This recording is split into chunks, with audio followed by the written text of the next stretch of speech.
नमस्कार। मैं सरिता पारी बयानी गर्ल्स बीएड कॉलेज की व्याख्याता आपका गुरु केपीयू में स्वागत करती हूँ। आज मैं आपको हिंदी शिक्षण में लेखन कौशल की जो विधियाँ होती है उसके बारे में बताऊँगी। वैसे तो हम अपनी अभिव्यक्ति दो प्रकार से कर सकते हैं, मौखिक रूप में और लिखित रूप में। मौखिक रूप में हम अपने भावों, अपने विचारों को बोलकर अभिव्यक्त करते हैं। अपने मन के जो भी भाव होते हैं उनको हम बोलकर अभिव्यक्त करते हैं तथा दूसरों के भावों को हम इसी माध्यम से हम समझ पाते हैं। और हमारे मन के भावों और विचारों को हम लिखित रूप में भी अभिव्यक्त करते हैं। हम जो हमारे मन के भावों और विचारों को, कल्पनाओं को लिखित रूप में अभिव्यक्त करते हैं, उसी को हम लिखित अभिव्यक्ति कहते हैं। लिखित अभिव्यक्ति के कई प्रकार से कर सकते हैं, जैसे निबंध लेखन, कहानी लेखन, संवाद लेखन, आत्मकथा लेखन, जीवन चरित्र लेखन। इस प्रकार हम अपने लिखित अभिव्यक्ति को कई माध्यम से हम अभिव्यक्त कर सकते हैं। लिखित अभिव्यक्ति की कुछ विधियां हैं जो इस प्रकार है। पहला है रूपरेखा अनुकरण विधि।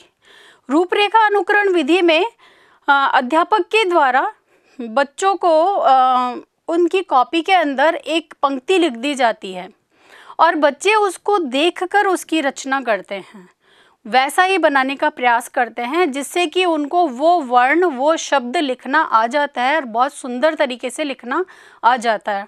हम सुंदर तरीके से बच्चे को लिखना तभी सिखा सकते हैं जब बच्चा लिखता है, और अगर वो सही ढंग से नहीं लिखता है या अच्छी आकृति नहीं बनाता है शब्द की और हम उसे तुरंत टोक देते हैं, तभी उसकी राइटिंग है वो अच्छी बन सकती है, वो वर्ण की शेप अच्छी बना सकता है।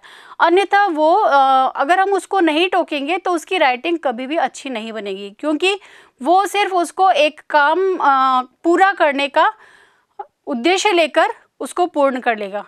लेकिन बच्चे को अगर हमें अच्छा लिखना सिखाना है तो उसे हमें अच्छी शेप बनाना सिखाना पड़ेगा। दूसरा आता है अनुकरण विधि।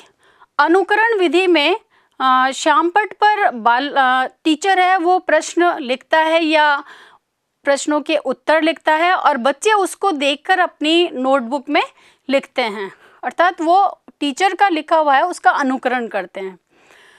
आपने अब कई बार देखा होगा कि बच्चों की कॉपी के अंदर कुछ गलत लिखा होता है और पेरेंट्स उसमें करेक्शन कर देते हैं कि इसकी मात्रा ऐसे नहीं ऐसे होगी, या ये स्पेलिंग गलत है इसकी, ऐसे नहीं ऐसे होगी।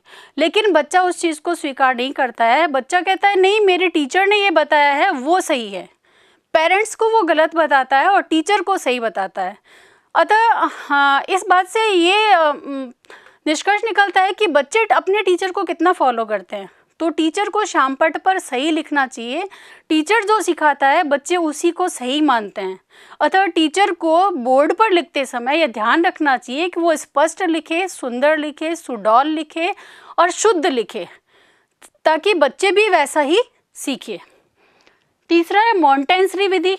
मॉन्टेंसरी विधि में कुछ गत्ते के या लकड़ी के कुछ अक्षर बनाए जाते हैं, वर्णों को बनाया जाता है और बच्चों को उन पर हाथ फेरने के लिए कहा जाता है।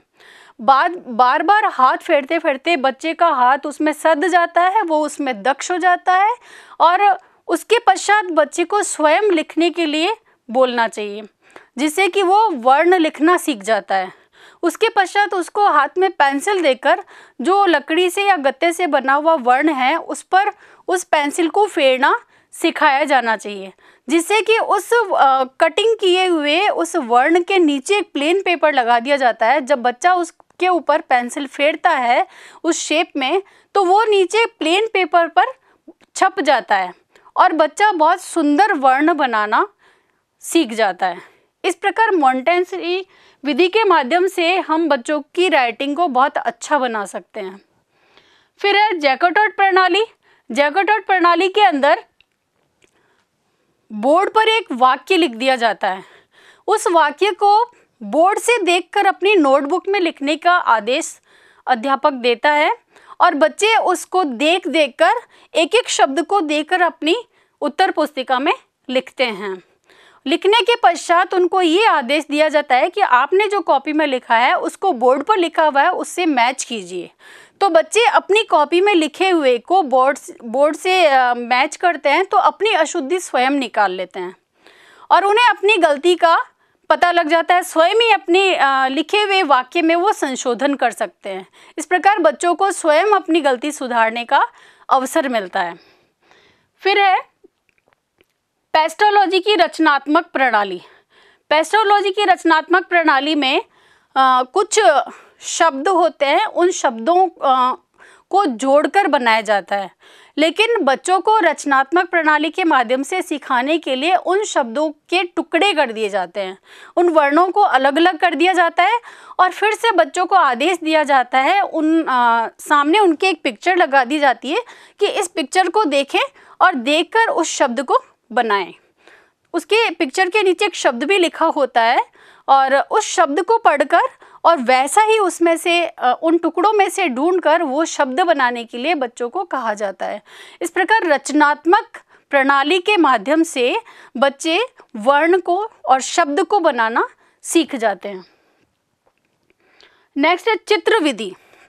चित्र विधि में एक गवर्नमेंट स्कूल में एक लहर का रूम बनाया जाता है जिसमें कि छोटे बच्चों के लिए सारे वेजिटेबल्स, फ्रूट्स नेम और बर्ड्स नेम या सारे जो उनको नर्सरी लेवल पे सिखाया जाता है, सारे चार्ट बनाए हुए पूरे रूम में लगाए जाते हैं तथा उनके छोटे छोटे लकड़ी या गत्ते के कार्ड्स भी बनाए जाते हैं जिन पर कि उन सब का नाम लिखा होता है, ताकि बच्चा चित्र देखकर उससे मैच करके वो शब्द बोलना और लिखना सीख जाए। तो चित्र विधि के माध्यम से हम बच्चे को पिक्चर बताते हैं और पिक्चर बताकर उससे संबंधित कार्ड उससे मैच करके और बच्चे को उससे पढ़ना सिखाते हैं। या फिर बच्चा जैसे ए फॉर एप्पल लिखा है या अ से अनार लिखा है तो उसका बच्चा उसमें से कार्ड निकालेगा और उससे मैच करेगा। तो इस प्रकार चित्र विधि के माध्यम से हम बच्चे को वर्णमाला सिखा सकते हैं। फिर है मनोवैज्ञानिक विधि। मनोवैज्ञानिक विधि के माध्यम से हम बच्चे को पूर्ण वाक्य बोलना तथा लिखना सिखाते हैं। बच्चे को हम मानसिक रूप से बोलना तथा लिखना सिखाने के लिए तैयार करते हैं और बच्चे को लिखना तभी आएगा जबकि वो बहुत सही तरीके से बोल सकेगा। जो बच्चे कई बार हम क्लास में प्रश्न पूछते हैं तो कई बच्चे ये जवाब देते हैं कि मैं बोल नहीं सकता, मैं लिख सकता हूँ। तो कुछ बच्चों की मौखिक अभिव्यक्ति अच्छी होती है और कुछ बच्चों की लिखित अभिव्यक्ति अच्छी होती है। तो इस प्रकार हम बच्चों की अभिव्यक्ति को कई प्रकार से उनको मोटिवेट करके अच्छा बना सकते हैं। बच्चों को लिखते समय कुछ बातों का ध्यान रखना चाहिए। हमेशा एकाग्र चित्र होकर लिखना चाहिए, हमेशा रीढ़ की हड्डी को सीधा रखते हुए सीधे बैठकर लिखना चाहिए, 90 डिग्री के कोण में बैठना चाहिए और अपने अक्षरों को हमेशा स्पष्ट, शुद्ध, सुडौल और शुद्ध लिखना चाहिए, जिससे कि वो पढ़ने वाले को भी समझ में आए, स्वयं को भी समझ में आए और अपनी उनकी लिखावट है वो भी बहुत अच्छी बन जाए। धन्यवाद, धन्यवाद, धन्यवाद।